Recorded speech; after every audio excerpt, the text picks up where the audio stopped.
हामीबाट भाषा लुटियो, हामीबाट हाम्रो धर्म लुटियो, हामीबाट हाम्रो जमिन लुटियो, हामीबाट हामी आफैलाई लुटियो। कसरी भन्नु होला? जुन ठाउँमा अहिले शासक वर्गका सन्तानहरू पुगेका छैनन् त्यो ठाउँमा अझै पनि नाम डोल्मा, पेमा, लाखा हुन्छ, तर जुन जुन ठाउँमा उनीहरू पुगेका छन् त्यो ठाउँमा मान्छेमा सुत आक्रमण भएर रामबहादुर, हरिबहादुर, कृष्णबहादुर भएको छ। हामीले आफूलाई बिर्सिसकेका छौँ। नाम पनि के राखिदिन्छ? कामी, सार्की, नेको। कसैलाई आपत्ति नहोस्, तर यो हाम्रो तितो वास्तविकता हो।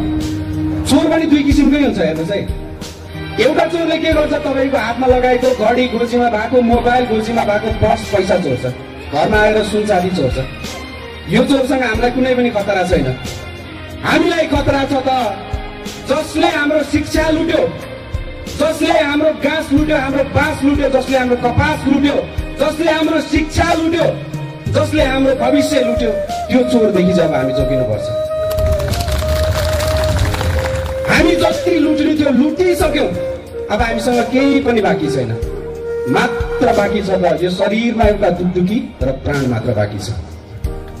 अब त्यो प्राण र त्यो मुटुमा भएको दुखदुखी अन्तिमचोटि धड्कनुन्जेलसम्म अब हामीले यो देशको मुक्तिको निमित्त, हाम्रो भावी सन्तानको उज्जवल भविष्यको निमित्त हामीले लड्नै पर्छ।